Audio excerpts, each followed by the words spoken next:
సత్ గారు ఇప్పుడు మీరు నేను క్వశ్చన్ అడుగుతా మిమ్మల్ని మీరు మామూలుగా బయటకు వెళ్తే నార్మల్గా మాట్లాడతారు ఇట్లా మాట్లాడతారా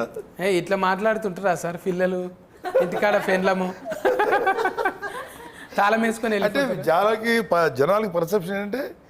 మీరు మామూలుగా మాట్లాడతారన్న విషయం చాలా మంది తెలియదు ఇట్లా మాట్లాడతాడు ఇతను ఒక ఆయన దత్తత తీసుకుంటా అన్నాడంట నన్ను ఆ బాబుకు చాలా చిన్న ప్రాబ్లం ఉంది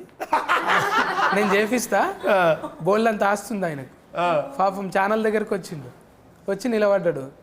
ఆయన సీఈఓ గారు చెప్పిండు నువ్వు ఎంచుకుంటున్న సత్య ఆయనే అని అప్పుడు కారు వేసుకొని నేను కీ తీసి బయటకు వచ్చిన మనీ మోసం చేశారు ఇది మన అంటే తెలియనట్టుగా కొన్ని ఏళ్ళ పాటు ఇప్పుడు అంటే ఇక ఇంట్లో గ్రామము ఆ బుక్ ఈ బుక్ అయ్యేటకాల మన ఫేస్ తీసుకు ఫ్యాన్లో పెట్టగానే నా కారు చూడు ఏది నా ఇల్లు చూడు నేను కారు కొన్నా చూడు నేను ఇల్లు కొన్నా చూడు నా కారు సైడ్ లైక్ కొట్టకపోతే డిలేటింగ్ చేస్తా చూడు అన్నట్టు